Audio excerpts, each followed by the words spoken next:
It was like an inch at the top. Gertie is 93 years old. There's a mask that I have for Halloween. It's the Cyclops.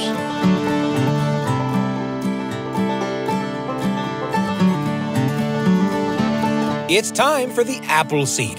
In every episode of the show, we listen to great storytellers tell great stories, and we hope that the stories we bring you spark memories and thoughts that you can share with the people that you love. That kind of storytelling can entertain, inspire, and strengthen you and your family. I'm your host, Sam Payne, and today on the show we have two great stories. The first is from Massachusetts-based storyteller Motoko, who brings us a Halloween story with both tricks and treats and haiku. Stealth is my game. In midnight black, I travel for my secret mission. That was Motoko reciting her son's aspirational haiku about being a ninja, which led to her making him a ninja costume for Halloween, which led to all kinds of adventure. Also, this hour, we're going to bring you an old-time radio rendition of the adventure of the Speckled Band, a Sherlock Holmes mystery starring British actor Basil Rathbone as Sherlock Holmes. Well, Watson, violence does in truth recoil upon the violent, and the schemer falls into the pit which he digs for another.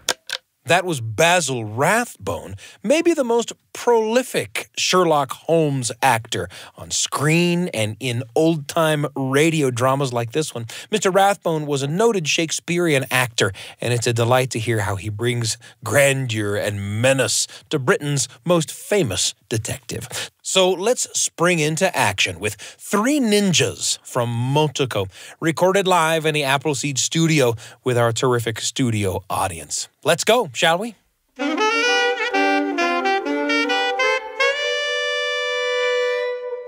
I grew up in Osaka, Japan, and came to Massachusetts in mid-80s as an exchange student to the University of Massachusetts. And once I got there, I liked it a lot. I decided to live there and raise a family. And now I have a son. I have one son, and his name is Charlie. My son is all grown up now, and I am actually a proud grandmother of a 3-year-old, and my granddaughter's name is Ruby. So I became a storyteller first when my son, Charlie, was in kindergarten. I used to go into his classroom and tell his friends stories from Japan. They used to love me. I did that every year, year after year after year, until my son turned a 7th grader when he told me not to show up at his school anymore. In fact, he told me he will never speak to me again if I came. So that's when I started visiting other schools and tell other people's children stories. So my son wrote this haiku. Stealth is my game. In midnight black, I travel for my secret mission. Mom, I want to be a ninja. Hi-ya! My son said when he was in kindergarten, old enough to go on his first trick-or-treating. I was glad and relieved. Glad because I wanted him to be proud of his cultural heritage. I mean, Halloween is not really a Japanese tradition, but I thought it was appropriate for him to want to be a ninja. And relieved because of the dismal lack of my sewing ability. I'm the famous bad wife who, when my ex-husband asked me to hem his work pants, I used the staplers. I know, that was just terrible. But you see, ninja costume is the easiest thing to make. So I got his father's old black T-shirt and cut it straight down the middle so he could pull the edges together like a robe. And I gave him a black scarf to tie around his waist. Another smaller black T-shirt to cover his head, using the neck opening for his eyes, and tie the sleeves in the back. A pair of black pants and black socks. We spray painted his old sneakers black. And a cute little ninja was born. Hi-ya! You must follow the way of shinobi, courage, honor, and wisdom. I was giving him my own made-up ninja code. Always remain invisible. Never boast of your achievements. Os, hi-ya! So that's what he was every Halloween. Over the years, he added his own touch. Cardboard samurai swords, origami ninja stars, and white hachimaki headbands with a bright red sun in the middle of his forehead, like the national flag of Japan. So when my son was in 4th grade, he went trick-or-treating with 2 of his soccer friends, a big shy boy named Carlos, and Megan, an athletic redhead with a face full of freckles. I drove my little ninja to Megan's house. Carlos was just arriving too, wearing a Frankenstein mask and a red tie. I rang the doorbell, and Megan came to the door. She was wearing this beautiful princess dress, all pink satin and white lace, but on her head was a black witch hat, and her face was painted green. I forgot to tell my mom I wanted to be a witch this year, Megan explained. So she made me this dress, and now I have to wear it. You should have told me sooner. Megan's mother, Karen, sounded exasperated. You always wanted to be a princess before. It's all right, I said. There's nothing wrong with being a princess witch. Karen, this dress is amazing. I wish I could sew like that. Well, Megan's house sat on a little cul-de-sac with a dozen or so lovely small homes all around. So the kids' plan was to go around the cul-de-sac trick-or-treating and come back to Megan's house for a candy party. I know most of my neighbors and it's safe, Karen assured me. You and I can stay here, Motoko. Well, I think I'd like to go with them, keep an eye on them, I said, being the helicopter parent I am, ready to hover. Oh, Mom, my son rolled his eyes. Don't worry, Charlie. I'll hide in the bushes. Nobody will see me. Mom, I'm the ninja, not you. So stealthily, I followed the 3 kids going round from house to house and always hiding a little bit in the shadows and watched them fill their bags with candies. Sometimes the people asked, "What are you?" And Megan would say, "I'm a princess witch." And my son would say, "I'm a ninja, hi-ya." Carlos said nothing, mostly because he was shy, but also because it was obvious. I thought it was funny that nobody asked him why a Frankenstein was wearing a red tie. But we had almost gone around the entire cul-de-sac. There were only a couple of houses left. One was all dark, and it looked as if nobody was home. So we went to this other one, a small single-story ranch with slate blue shingles. The porch light was on, so I hid behind a little cypress tree near the front door as Carlos went up the steps and rang the doorbell. After a while, the door opened, and we saw an old man with gray hair, wearing brown sweater and gray pants. He looked much older than my father, probably in his mid-70s, and slightly bent over. "Trick or treat!" the kids shouted. The old man reached over with his left hand and dropped a few candies into Carlos's bag. It was then I noticed, and so did the kids, that the old man's right arm was missing. The sleeve of his brown sweater hung empty by his side. I'm a princess witch." Megan's voice was soft and squeaky. The old man reached over again and gave Megan a few candies. Then he turned his gaze to my son. "And what are you?" His deep, gravelly voice contained no joy. "A stinking kamikaze?" I flinched, but my son was unfazed. He said, "No, sir, I'm a ninja, hi-ya." The old man glared at my son.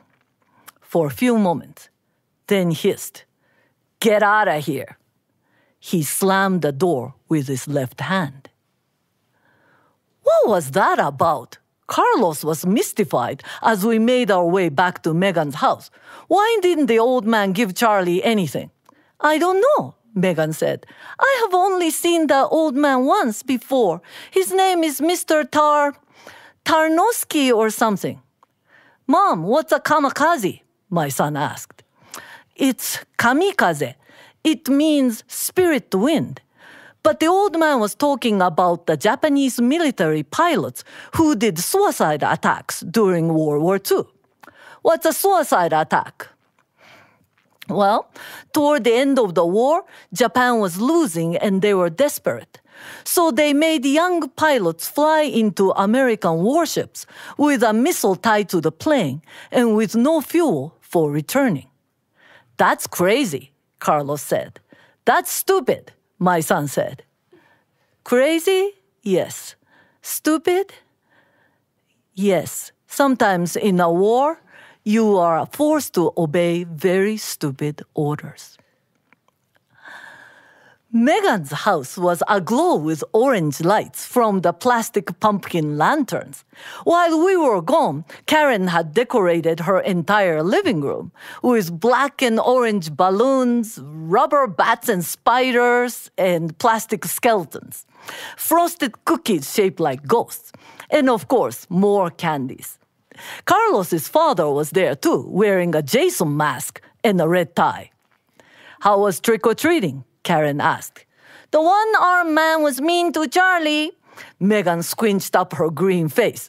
"And he said some kind of a bad word." "What? What happened?" "It's all right, Megan. I can explain," I said. "You can go and play." So as we watched the kids play and gorge on candies, I explained to Karen what had happened. "I'm so sorry that happened," Karen said. "Joe Tarnowski is a veteran.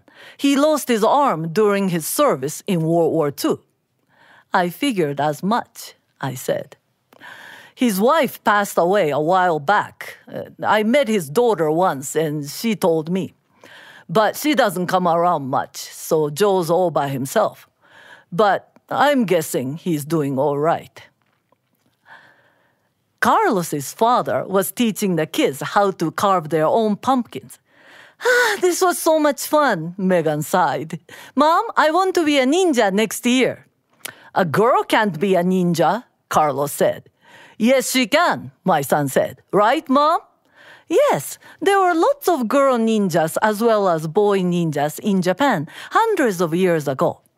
"You mean ninjas were real?" Megan was amazed. "I thought they were fake, like witches." "Both witches and ninjas were real people with certain useful skills," I explained. "If you really want to be a ninja next year, I will teach you how to make origami ninja stars." "In that case," Carlos declared, "I'll be a Jason ninja." So the following year, the 3 ninjas, including one with the Jason mask and the red tie, went around the same cul-de-sac trick-or-treating, except this time I was not allowed to come. My son absolutely forbade me from following them. So what I'm about to tell you is my son's account of what happened, verified by Megan, Carlos, Megan's mother Karen, and the police. They had decided ahead of time to skip Mr. Tarnowski's house altogether. I mean, their bags were more or less full of candies by the time they got near his house anyway. So they were walking by quickly on the sidewalk. It was then they smelled it, an acrid smell of burning metal. They looked and saw black smoke pouring out of a side window. Megan gasped and started to run, followed by Charlie and Carlos. The big bay window facing the street was curtained and dark. Megan rang the doorbell, but no one answered. "What should we do? What should we do?" Carlos's voice was rising in panic. "Quick, Megan, go home and let your mother know. Ask her to call 911, my son said. But, Megan hesitated. "You run faster than me or Carlos. Now hurry." Megan sprinted. Carlos kept banging on the front door. My son went around to the side window, which was halfway open. Through the smoke, he could see blackened kettle on a red-hot electric stove. Beyond the kitchen in the dark, he saw a flickering blue light. He ran back to the front. Carlos said, "Maybe no one's home." "He is home. The TV is on. Come on, we gotta keep banging." "Mr. Tarnowski! Mr. Tarnowski!" Still no answer. "We gotta break this window." Charlie looked around and found a big flat stone. He picked it up with both hands and lifted it above his head, and just then the door opened and the old man stumbled out, coughing violently, choking with smoke. He collapsed on the ground, gasping for air. "Mr. Tarnowski, are you all right?" The old man's glazed eyes opened and saw two ninjas, one with a Jason mask and a red tie, and the other one with a white hachimaki headband with the bright red sun in the middle of his forehead. As he lifted his only arm to reach for the boys, they could hear the sirens of ambulance and the fire truck approaching. Mr. Tarnowski was hospitalized for a few days, but he was all right. He had fallen asleep in front of a TV and forgot that he had put the kettle on. But the damage to the house was minimum too. About a week after the accident, a police officer called me, Karen, and Carlos's father, saying, "Joe Tarnowski and his daughter would like to know the names of the children who saved him. Do I have your permission?" Let me ask the kids, sir, and I will get back to you." Now, I was hoping that the kids would say yes, so Mr. Tarnowski could thank them in person. But Charlie, Megan, and Carlos decided no. "But why not?" I asked my son. "Are you guys feeling too shy?" "No. Well, maybe Carlos is, but that's not why." "Then why don't you want Mr. Tarnowski to know who you are?" "I'm the ninja, remember?" My son laughed. "The way of shinobi, courage, honor, and wisdom? Always remain invisible. Never boast of your achievements, right? It's so much cooler to be remembered just as the three ninjas. Hi-ya!"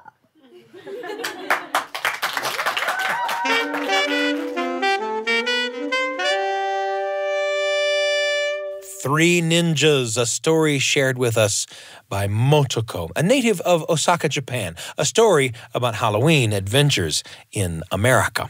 This is a story that talks about some hard things, about an injured man who takes out his grief and anger on a little boy, and how that boy responds. And what guides that boy, Motoko's son, Charlie, is his desire to be a ninja and to follow the ninja code given to him by his mother, the way of shinobi, courage, honor, and wisdom. And that's just a little bit different from Charlie's haiku, if you remember, which was, "Stealth is my game. In midnight black, I travel for my secret." Charlie figures out not only how to be stealthy, but also courageous, honorable, and wise. And that, for me, is what's important about this story, how we develop codes of honor to live by, and how those codes help us make important decisions, to do the right thing even when it's difficult, or even when we think we have lots of reasons not to do the right thing. Charlotte Bronte wrote in her novel Jane Eyre, "Laws and principles are not for the times when there is no temptation. They are for such moments as this, when body and soul rise in mutiny against their rigor. If at my convenience I might break them, what would be their worth?" That's a nice way to talk about that thing we're talking about, right? When we say we're going to live a certain way, it's important to keep true to that as best we can. Some of you may be Boy Scouts or Girl Scouts, or may have been. You may go to church. Perhaps you're in an honor society at school. Maybe your parents have given you a moral code. All of those places, all of those environments are places in which codes like that get developed. Codes like Motoko gave Charlie. And when you turn that code over in your mind, whatever code it is that you live by, what parts of it inspire you? What makes you want to live up to the ideals of your code? In my life, I think of something from the Bible, a verse from the New Testament that's become kind of a code for me. I was hungry, and you gave me food. I was thirsty, and you gave me drink. I was a stranger, and you invited me in. I needed clothes, and you clothed me. I was sick, and you cared for me. I was in prison, and you visited me. That verse reminds me a little bit of how Charlie behaved in this story. And it helps me to remember how to treat those around me, how to think of them as people who need my care and attention, not as enemies or strangers, but as brothers and sisters. Sometimes it's easy and obvious how to care for someone, but sometimes it's harder, less obvious. And that Bible verse helps me make better decisions, helps me be a better person, even when it's hard.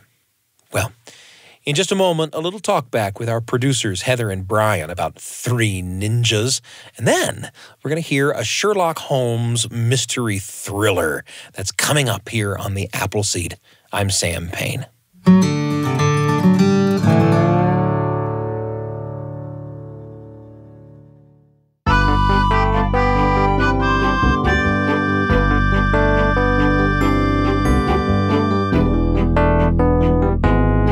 It was a pleasure for us just a moment ago to listen to Motoko, recorded live in the Appleseed studio, telling a story called 3 Ninjas. And to talk about that story, I'm pleased to be joined around the desk by our producers, Dr. Heather Bigley, Dr. Brian Tanner. Guys, it's a pleasure to have you with me.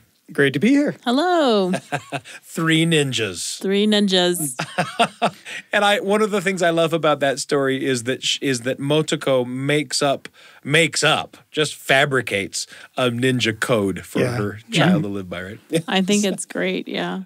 I also, one of the things that I was really touched by in that story is how the family and friends take seriously this experience that the boy Charlie has.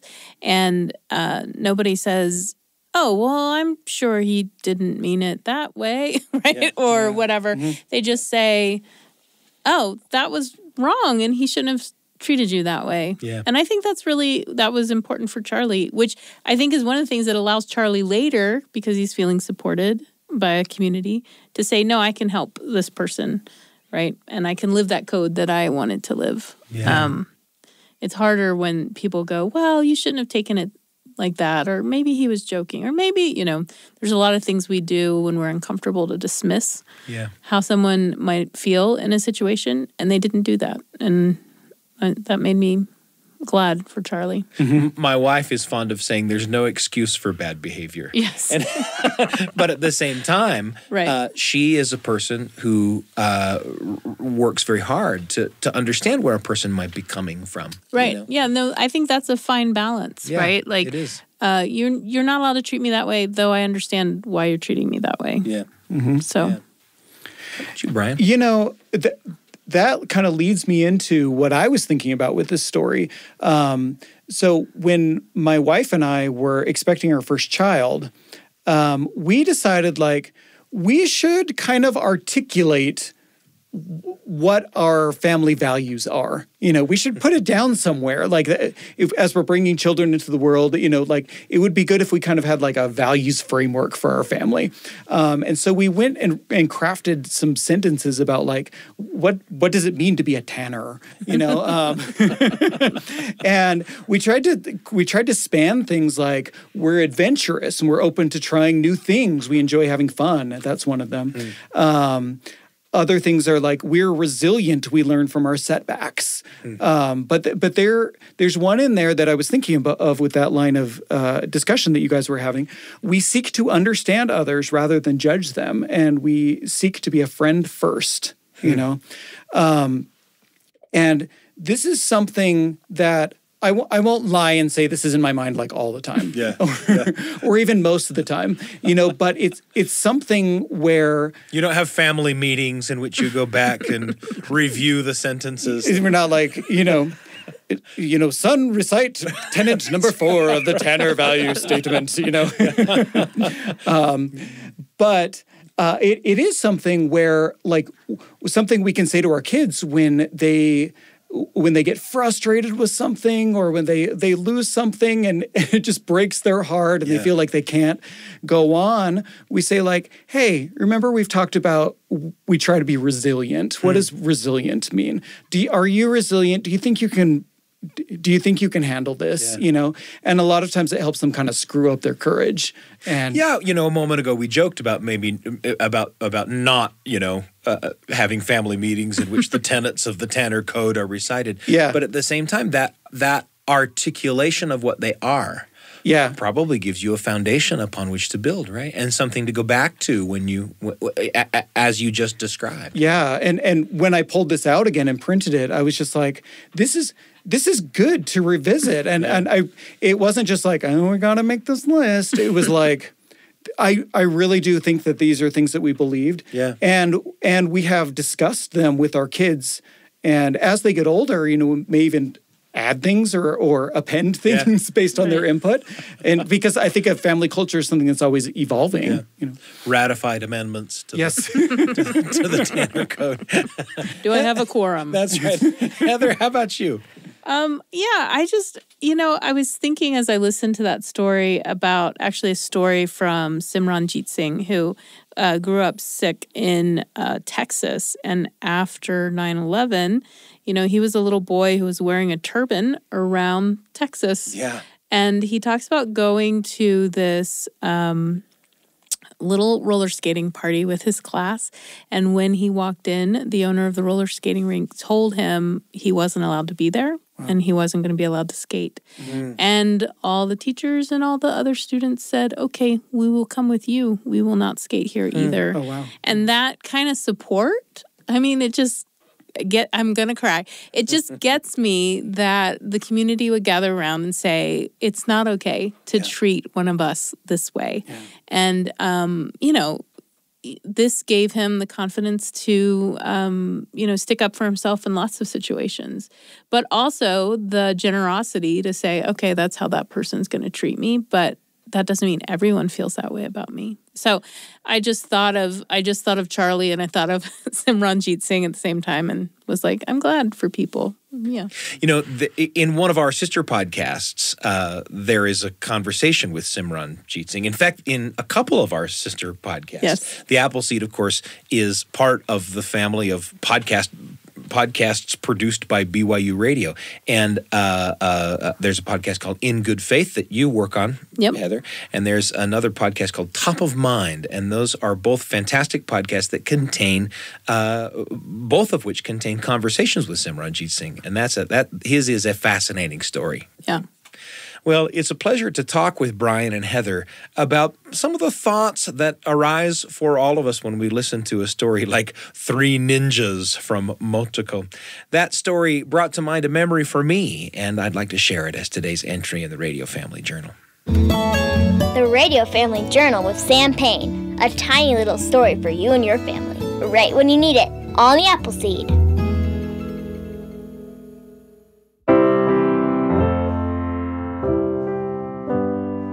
Maybe your junior high school was like mine.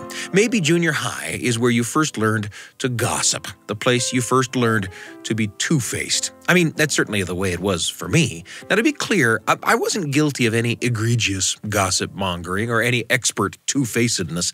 It's just that the pull of one's peers is strong, and unless one is careful, it's easy for one to give in every once in a while to sharing a bit of, tantalizing information that might raise one's conversational stock in the company of one's Spanish class study table, or in the company of a hostile clarinet section, to fail to rush to the defense of a friend about whom people might be trash-talking and who is not there in person. Is it the admission of a serious sin to confess that I was less than stalwart sometimes in standing up to those pressures, that I failed on occasion to stand firm in my defense of the persecuted and absent, with words and feelings entirely free of snark? Well, I hope not. I really did try to be a good guy and a good friend, but you slip now and then, or I did.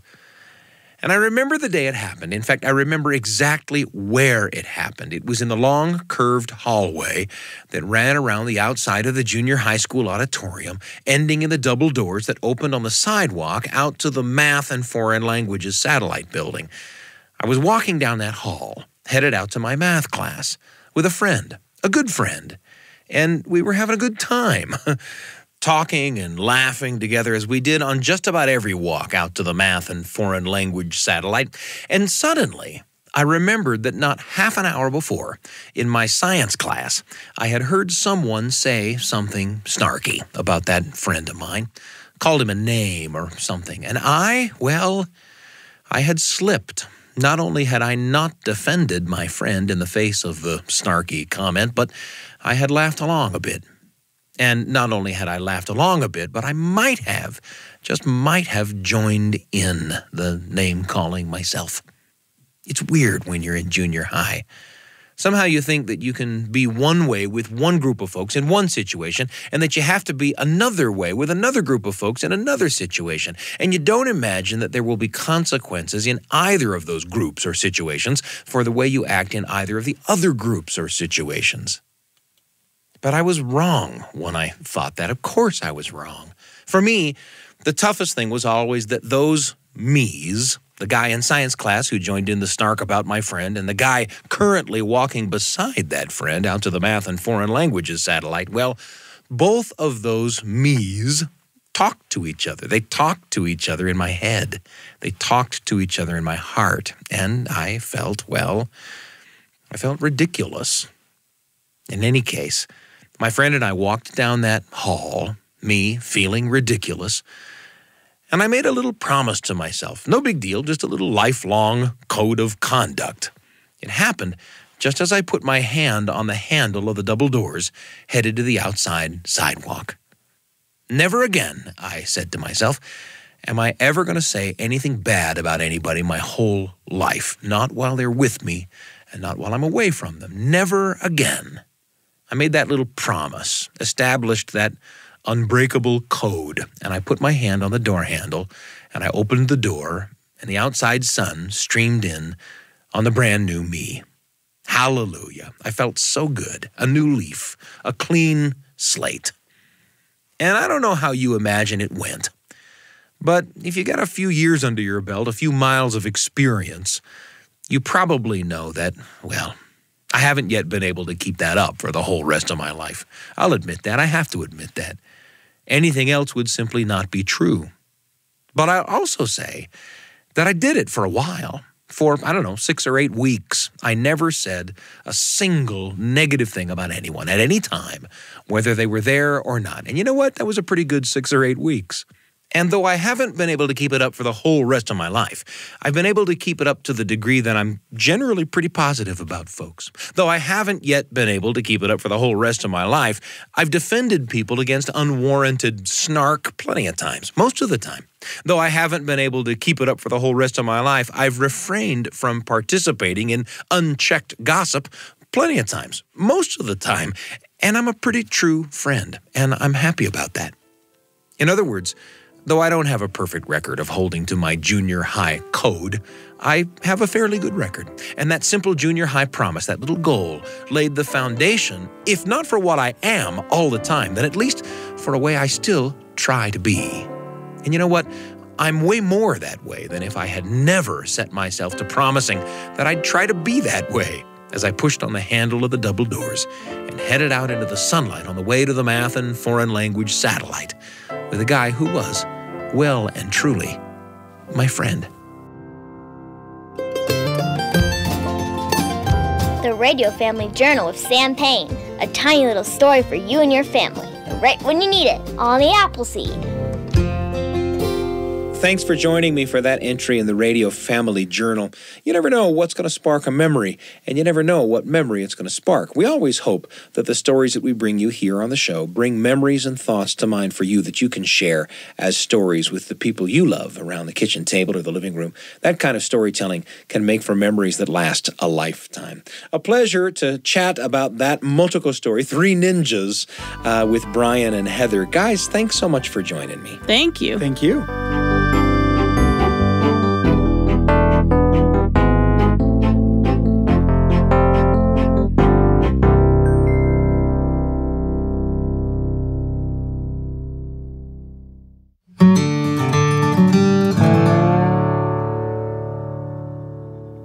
Now, earlier in the hour, we heard a story from Motoko about making hard decisions, about three ninjas, about Motoko's son, Charlie. And now we're going to turn to kind of a fast-paced, fun version of the great story by Sir Arthur Conan Doyle, The Adventure of the Speckled Band, a Sherlock Holmes mystery. Sherlock Holmes here is played by Basil Rathbone, who was in 14 Hollywood films as Sherlock Holmes. It's his most famous role, and he might be the most famous guy to ever play it. We hope you enjoy The Speckled Band. And now for something we're kind of excited about on the Appleseed. Imagine it's 1945, and after dinner, the family has gathered around the big radio in the living room. It's a big night for all of you because you're about to hear the latest episode in a radio series that brings to vivid life the adventures of the most famous detective in the world. As the family gets comfy, Dad crosses the living room to click on the radio, and when he does, the adventure begins. Basil Rathbone and Nigel Bruce in the new adventures of Sherlock Holmes.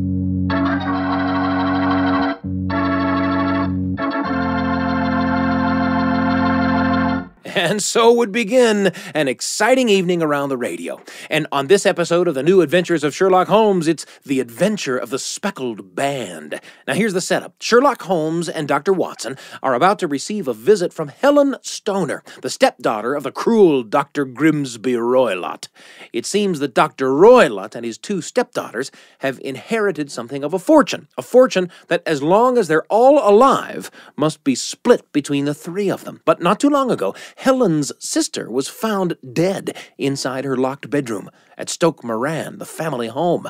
Helen suspects their cruel stepfather has murdered her sister for a bigger share of the fortune and fears that she'll be next. Can Holmes and Watson expose the killer and keep Helen alive? Well, Helen comes to 221B Baker Street to get their help. She's shown into the study by Mrs. Hudson, the faithful housekeeper. Come in, my dear. Thank you. Miss Stoner, I'm so glad to see you again. How do you do, Dr. Watson? And this must be your friend. Yes, Miss Stoner, I'm Sherlock Holmes. Sit down by the fire, won't you? Yes, please do, my dear. Hello, you're trembling with cold. It's not cold that makes me shiver. Dr. Watson has already given me several hints as to your present problem, as well as having refreshed my memory as to the circumstances of your sister's death. My problem is a simple enough one, Mr. Holmes. I'm waiting to be murdered. No, my dear please girl. be a trifle more explicit, Miss Stoner. Very well, Mr. Holmes. My fiancé is leaving for the Far East today. When he leaves, I shall be alone with my stepfather at Stoke Moran. He plans to murder me just as he murdered my sister. What makes you say that, Miss Stoner? Many strange things have happened recently. For instance, he's just moved me into the bedroom in which my sister died. What reason did he give for changing your room? That my old one needed repainting. It didn't need it. But Dr. Roylott did need to move me into that horrible room. And other things have happened. I've heard the music again. Music? What music? My sister first heard it a few days before she died. I heard it myself on that dreadful night she breathed her last. Oh, Mr. Holmes, I'm terrified. Don't worry, my dear. Please don't worry anymore. You have friends to help you now. Do you mind if I ask you a few questions? No, of course not. Now, this music, does it seem to come from inside the house or outside? Well, it's hard to say. There's one other thing that puzzles me, Mr. Holmes. Now, what's that? My sister's dying words. As she lay in my arms, she gasped out 2 words. Now, what were they? Band and speckled. Sometimes I thought it was merely the wild talk of delirium, and sometimes that it referred to a band of people. Oh, yes. Miss Turner, how long is it since you heard this strange music that you've told us about? I heard it last night. And your fiancé leaves today, you say? Yes, Mr. Holmes. Well, Miss Turner, I shall do everything I can to help you. If we were to come to Stoke Moran today, would it be possible to see over your rooms without the knowledge of your stepfather? I think so. He told me this morning that he intended to take a late train home tonight. Ah, that's splendid. Watson, out with the timetable, old fellow, and look up the trains to Stoke Moran. Right, you are, Holmes.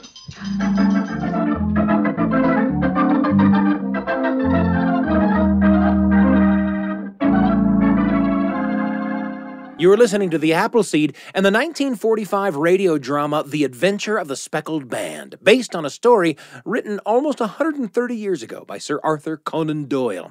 In this story, just after Helen Stoner leaves Holmes and Watson, her cruel stepfather, Dr. Grimsby Roylott, pushes his way into the apartments at 221B Baker Street. He has followed Helen there and threatens Holmes and Watson not to get involved. In fact, he bends the fireplace poker into a pretzel and shakes it at Holmes to emphasize his point. But Holmes and Watson coolly see Dr. Roylott out, and once he has left, they meet Helen at Stoke Moran to investigate. Here's more of The Adventure of the Speckled Band on the Appleseed. Oh, Mr. Holmes, Dr. Watson, I'm so relieved that you've come. But don't you think my stepfather might have followed you down here? You have to take that chance, Miss Stoner. A few hours' delay might mean the difference between your life and death. It was imperative that we examine this bedroom of yours before Dr. Roylott returns. Anyway, my dear, you mustn't worry any more. We're here in your house, and we're going to take good care of you, no matter what harm befalls you. Thank you, Dr. Watson. So this is the room in which your sister died, is it? It's much as I pictured it. And Dr. Roylott's room adjoins this one, you say, Miss Turner? Yes, Doctor, on that side. The room which adjoins it on the other side is my regular bedroom. The one that's being so conveniently painted, eh? Yes. Well, let's examine this room. No trapdoors or sliding panels, I suppose. It sounds solid enough, Holmes. Yes, I think it is. Hello, what's this? Are you aware that this bed is clamped to the floor, Miss Stoner? Why, no, Mr. Holmes, I didn't know that. What an extraordinary thing. Was the bed in your other room anchored also? No, I don't think it was. Very illuminating. And this bell pull hanging against the wall above your bed. Oh, it doesn't work. Doesn't work, but if you want to ring. There's another one on the other wall, over there. Now, why this one? Well, I don't know. My stepfather made a number of changes after we came here. Yes, quite a burst of activity, apparently. And it took some strange shapes. Why are you standing on the bed, Holmes? I'm curious, my dear fellow. Aha! It may interest you to know that this bell rope is fastened to a brass hook. There's no wire attachment.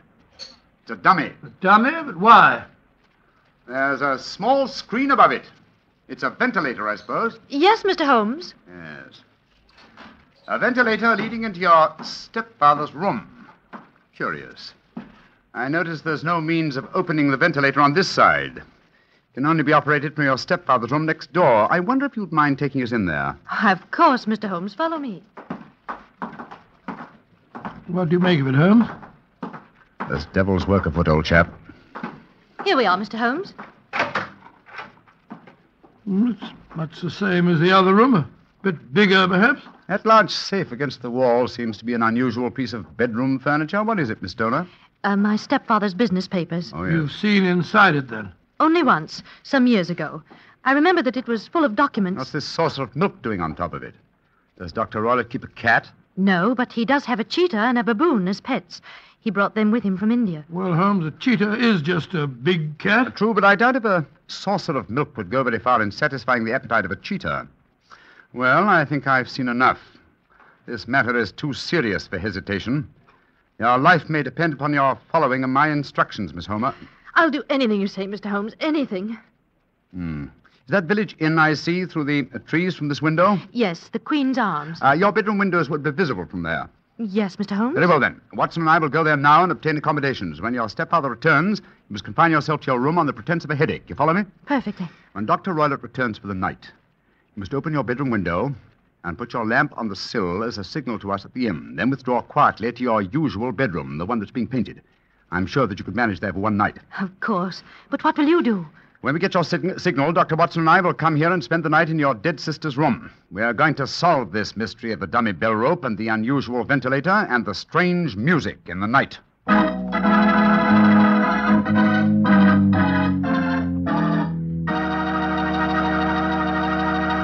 You're listening to The Adventure of the Speckled Band from The New Adventures of Sherlock Holmes. Families would gather round the radio in 1945 when this radio drama was made and listen to a Sherlock Holmes adventure together just about every week. And in this one, Sherlock Holmes and Watson, just as they said they would, head to the Queen's Arms Inn to watch for Helen's signal.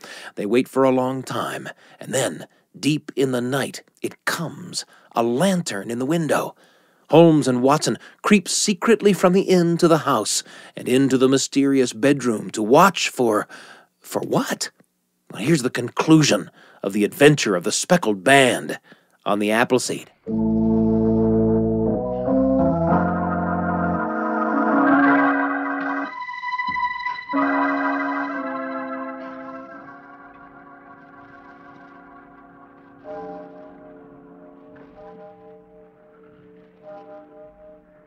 Watson.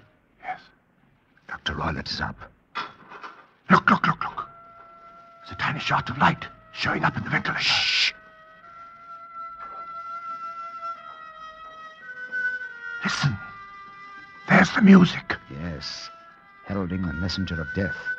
Have your lantern ready, Watson.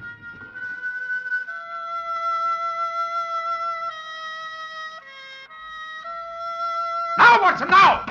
Great heavens, it's a snake slithering down the bell rope. You can't kill it without stick Holmes out of the way. Let me get a shot at it. I'm trying to drive it back the way it came. Get out. There it goes. Back through the ventilator. Oh, what a fiendish plan.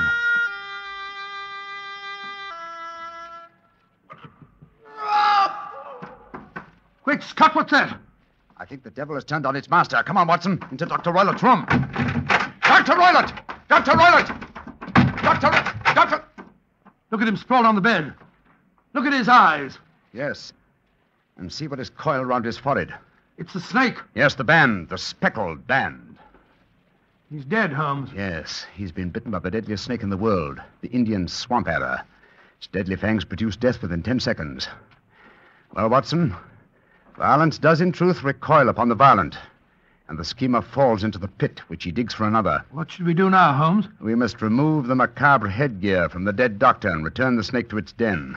And I suggest that we tell Miss Stoner that there's no more danger under this roof. After that, we can turn the matter over to the local police. Our work is done.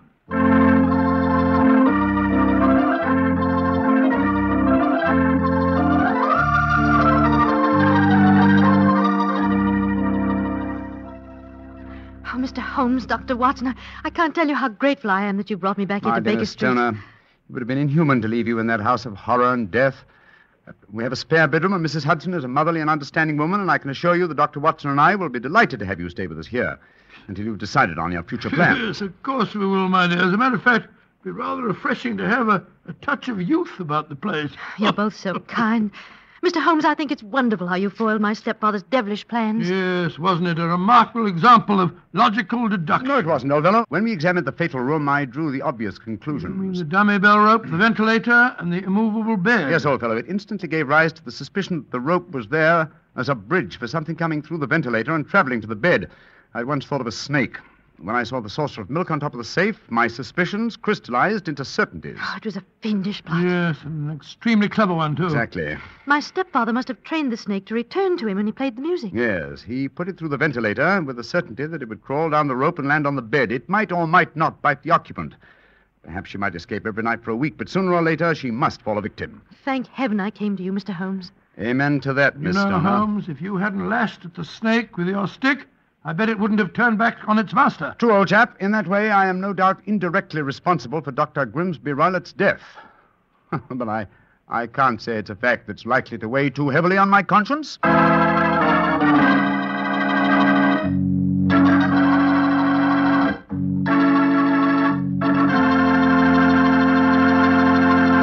The Adventure of the Speckled Band, part of the New Adventures of Sherlock Holmes. This episode was first broadcast in 1945, just a few months after the end of World War II. And as a little historical tidbit, I'll play you the way this episode ended, the way a lot of these episodes ended, with Nigel Bruce as Dr. Watson, speaking directly to the audience. Before I go, I want to say that every one of our friends bought war bonds to help our boys win the war. Now let's all buy victory bonds to help bring our boys back home again. Yes, and let's buy victory bonds to make sure that the men who were wounded will get the finest possible care. Those same victory bonds will help make the GI Bill of Rights a success too. And they'll help provide for the families of those men who gave everything, including their lives. The men of our armed forces finished their job. Now let's finish ours. Buy victory bonds.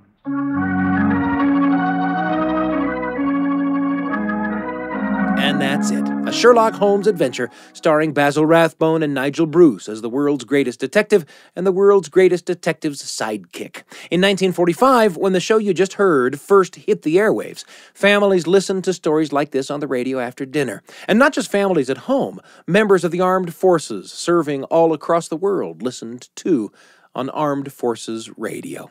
Thanks for joining us for a little piece of radio storytelling history on the Appleseed.